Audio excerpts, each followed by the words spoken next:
যুদ্ধের ৩৪তম দিনে এসে দুর্বল হওয়ার পরিবর্তে ইরান যেন আরও ভয়ঙ্কর হয়ে উঠছে। ইসরায়েলে আঘাত হানছে শত শত ইরানি মিসাইল, আর মিত্র হারিয়ে দিন দিন একা হয়ে পড়ছে যুক্তরাষ্ট্র। খামেনির পতন চেয়ে নিজের পতনই চেয়ে চেয়ে দেখতে হচ্ছে বেচারা ট্রাম্পকে। এমন দিনও যে আসতে পারে ট্রাম্প নেতানিয়াহুর, সেটা হজম করতে সময় লাগছে বিশ্ববাসীর।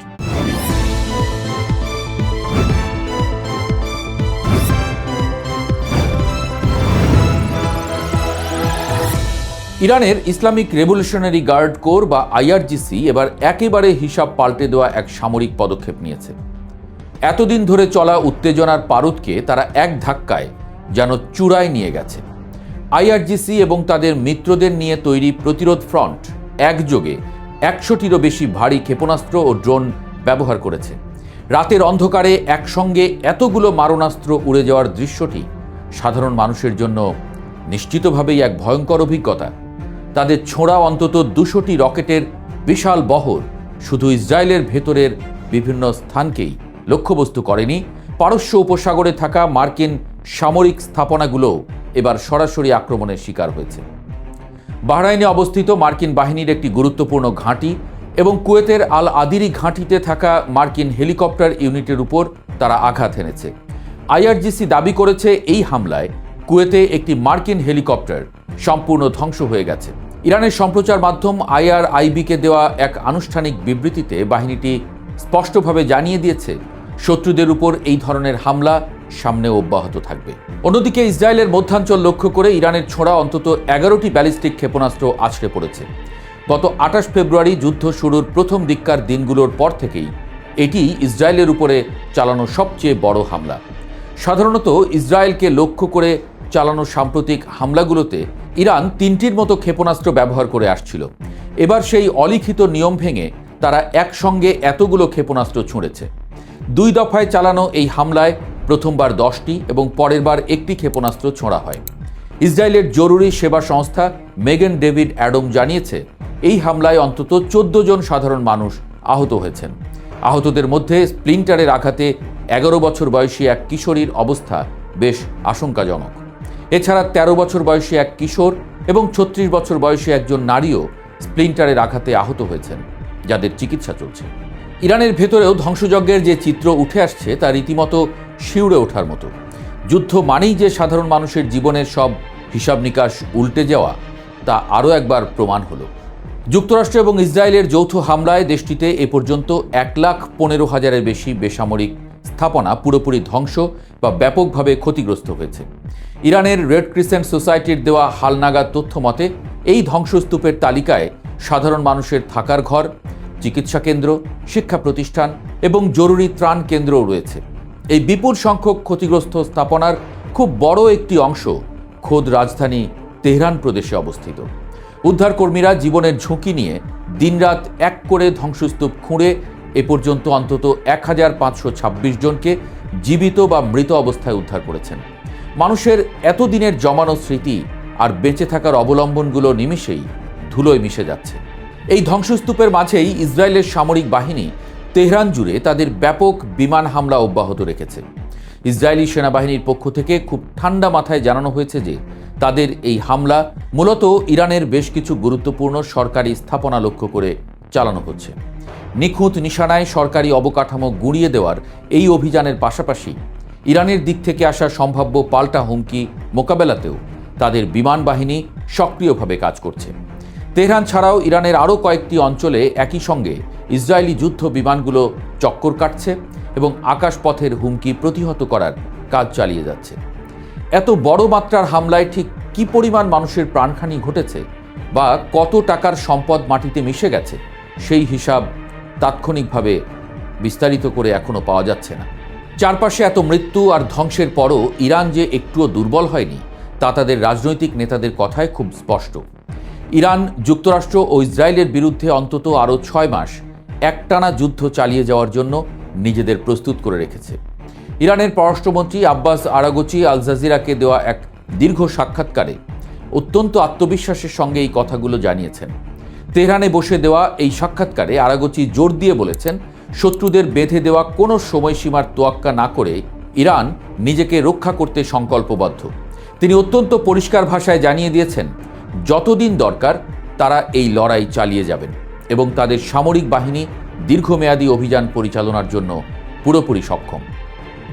যুক্তরাষ্ট্রের পক্ষ থেকে বারবার এই দাবি করা হচ্ছে যে ইরানের সঙ্গে তাদের পর্দার আড়ালে আলোচনা চলছে এবং তেহরান ওয়াশিংটনের শর্ত মেনে নিতে রাজি হয়েছে।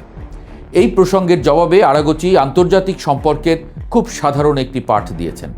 তিনি হাসি মুখেই হয়তো মনে করিয়ে দিয়েছেন আন্তর্জাতিক সম্পর্কের পরিভাষায় আলোচনা শব্দটির একটি নির্দিষ্ট সংজ্ঞা আছে।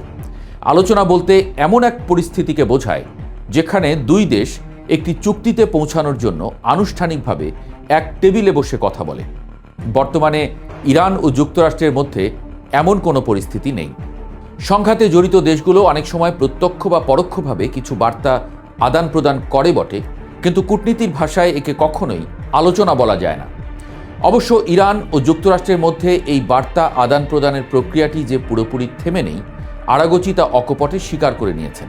মার্কিন প্রেসিডেন্ট ডোনাল্ড ট্রাম্পের মধ্যপ্রাচ্য বিষয়ক বিশেষ দূত স্টিভ উইটকফ অতীতের মতোই ইরানের কাছে সরাসরি বার্তা পাঠানো অব্যাহত রেখেছেন। ইরান কিছু বার্তা পাচ্ছে সরাসরি উইটকফের কাছ থেকে, আর কিছু আসছে আঞ্চলিক বন্ধু রাষ্ট্রগুলোর হাত ঘুরে। তেহরানও তাদের প্রয়োজন অনুযায়ী সেই বার্তাগুলোর জবাব দিচ্ছে। আরাগচির মতে উইটকফের এই যোগাযোগ কোনোভাবেই যুদ্ধ বন্ধের আলোচনা নয়, এটি যোগাযোগের একটি সাধারণ মাধ্যম যা শান্তি বা যুদ্ধ উভয় সময়েই চলতে পারে এবং বর্তমানেও চলছে। এদিকে ডোনাল্ড ট্রাম্পের যুদ্ধবিরতির অনুরোধ সংক্রান্ত বক্তব্যকে ইরান সম্পূর্ণ মিথ্যা ও ভিত্তিহীন বলে উড়িয়ে দিয়েছে।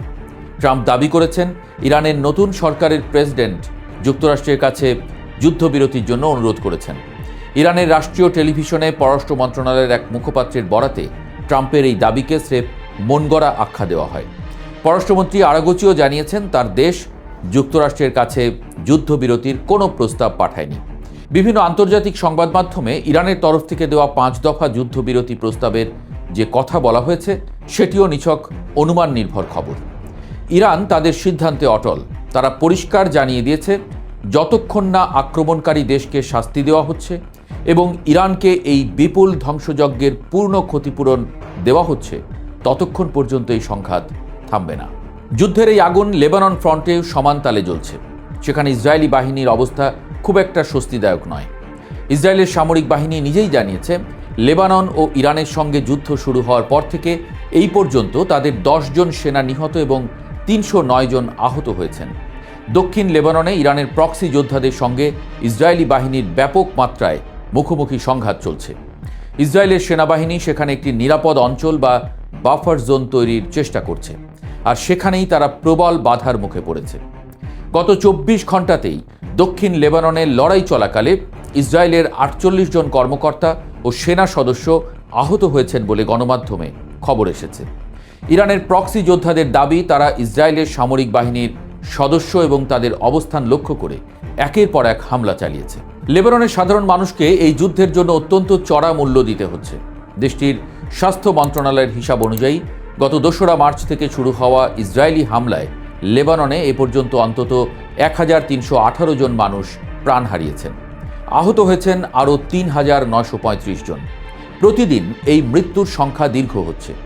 সাধারণ মানুষের জীবন এখানে স্রেফ কয়েকটি সংখ্যায় পরিণত হয়েছে। যুদ্ধের এই উত্তাপ শুধু মধ্যপ্রাচ্যের ভৌগোলিক সীমানাতেই আটকে নেই, এর প্রভাব পড়েছে বিশ্ব অর্থনীতি ও সামরিক জোটগুলোতেও। গত 28 ফেব্রুয়ারি যুক্তরাষ্ট্র ইসরায়েল হামলা শুরুর পর ইরান বিশ্বের জ্বালানি সরবরাহের অন্যতম গুরুত্বপূর্ণ জলপথ হরমুজ প্রণালী এক প্রকার বন্ধ করে দেয়। এই পথটি খুলে দিতে মিত্র দেশগুলোকে সেখানে যুদ্ধজাহাজ পাঠানোর আহ্বান জানিয়েছিলেন ট্রাম্প, কিন্তু তার সেই আহ্বানে মিত্ররা সাড়া দেয়নি। ফ্রান্সের কনিষ্ঠ প্রতিরক্ষা মন্ত্রী অ্যালিস রুফো খুব কড়া ভাষায় মনে করিয়ে দিয়েছেন ন্যাটো মূলত ইউরো আটলান্টিক অঞ্চলের নিরাপত্তার সঙ্গে জড়িত একটি জোট। এটি হরমুজ প্রণালীতে অভিযান পরিচালনার জন্য তৈরি হয়নি। সেখানে এ ধরনের কিছু করা হলে তা সরাসরি আন্তর্জাতিক আইনের লঙ্ঘন হবে। ইউরোপের এই অবস্থান যুক্তরাষ্ট্রকে বড় ধরনের একটি কূটনৈতিক ধাক্কা দিয়েছে। মিত্রদের এমন পিটটান দেওয়া আচরণে ডোনাল্ড ট্রাম্প অত্যন্ত ক্ষুব্ধ হয়েছেন।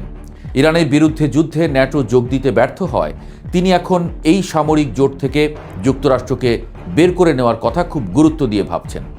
যুক্তরাজ্যের সংবাদ মাধ্যম দ্য টেলিগ্রাফকে দেওয়া এক সাক্ষাৎকারে তিনি ন্যাটোকে একটি কাগুজে বাঘ হিসেবে আখ্যায়িত করেছেন। ট্রাম্প স্পষ্ট জানিয়ে দিয়েছেন, এই সামরিক প্রতিরক্ষা জোট থেকে যুক্তরাষ্ট্রকে একবার প্রত্যাহার করে নেওয়ার পর যুদ্ধ শেষে সেখানে পুনরায় যোগদানের কথা বিবেচনা করার কোনো প্রশ্নই ওঠে না। একসময়ের পরাক্রমশালী এই জোটের এমন প্রকাশ্য ফাটল প্রমাণ করছে চলমান এই যুদ্ধ কেবল মধ্যপ্রাচ্যের মানচিত্রই বদলাচ্ছে না, বৈশ্বিক সামরিক সমীকরণকেও নতুন করে লিখতে বাধ্য করছে।